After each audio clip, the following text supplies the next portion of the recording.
So, let's begin by looking at a checklist for your thematic study and examining the way in which you can use this checklist to ensure that your revision skills are in place and that you don't forget any of the things we've been learning over the term.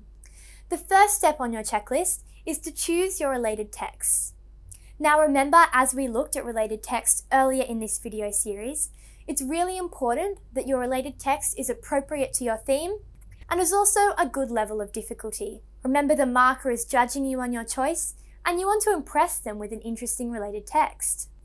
You also need to make sure that you read and analyze your own related text to ensure that the text which you choose is well fleshed out and that you have enough things like techniques and examples to really flesh out a sophisticated essay and make sure that your related text is at the same standard as your set text which you've looked at in class. Step 2 is the steps to writing a perfect core essay. Now remember, this essay is going to be including about 3 to 4 themes. You need to choose the structure which we've gone through, choose which one you think is most appropriate for you, and then practice writing these in all different themes and alternate question types. The structures have been given to you in your essay guide, so go over these and choose which one you think is the most appropriate. It's also important to remember to use the state, explain, and support format. As we've discussed, it's really important first to give your direct answer, then to explain what you mean, for example, how it affects the reader, as well as making sure you have enough support for your point to be correct, providing techniques and quotes which you can draw from your text. The third step is to write at least 2 pages of study notes on other area of study themes in your text. So obviously at this point, you'll be focusing on the themes which you think are most obvious. However, let's not forget all the other themes, because what if the question asks for those themes specifically? So write some extra essay paragraphs, and then you can insert these paragraphs into your essay once you've learnt these based on what the question asks you on the day. Fourthly, you should write an extended list of extra quotes from your set text, where you link each one briefly to a technique. So this is not only a really good study resource, but also really good practice for the comprehension section, where you're picking out quotes and identifying what technique is seen in that quote and how it affects you as a reader.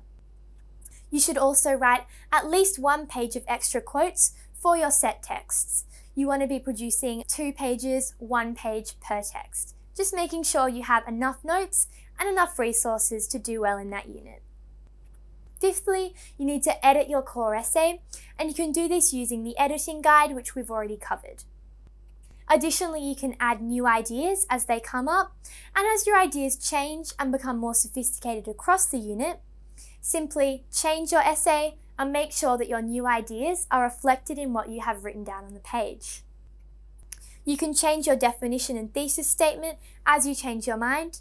Don't feel like the essay you've written is the last one you can write. Instead, always go back over it, refine it, make it better, and then use that in your final exam. Sixth, you should read widely. It's really important to remember that this is a language study. It's not just an area of study. You want to be becoming more familiar with English and the way that texts are produced in English. So reading widely is the easiest way to do this. Reading is going to allow you to become more familiar with English, and also text can be used for related texts. So while you're doing wide reading, if you happen to stumble across a text which relates really well to your theme, you can make sure that you use that as a related text. So it's really a 2-benefit system, which is going to be really valuable for you in the long term. Let's look at the way in which you can write study notes to increase your success. So, exam notes are basically a full record of everything you possibly need to know. So they're going to be long because they don't just include what you plan on putting in your final essay, but every single thing which you can think of. This means that they should be written out in full with subheadings, not in dot points. It's really important that you write in paragraph form to really get your ideas working, and also just as a way of practicing different essay paragraphs to familiarize yourself with the language study this rubric demands.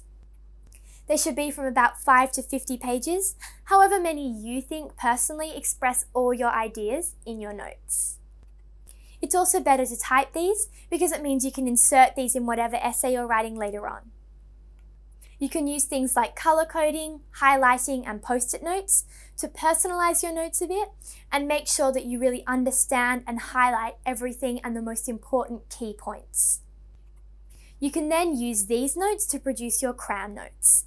Now, your crown notes are the notes which you produce before an exam, which really make up the basis of what you plan on using in that exam specifically.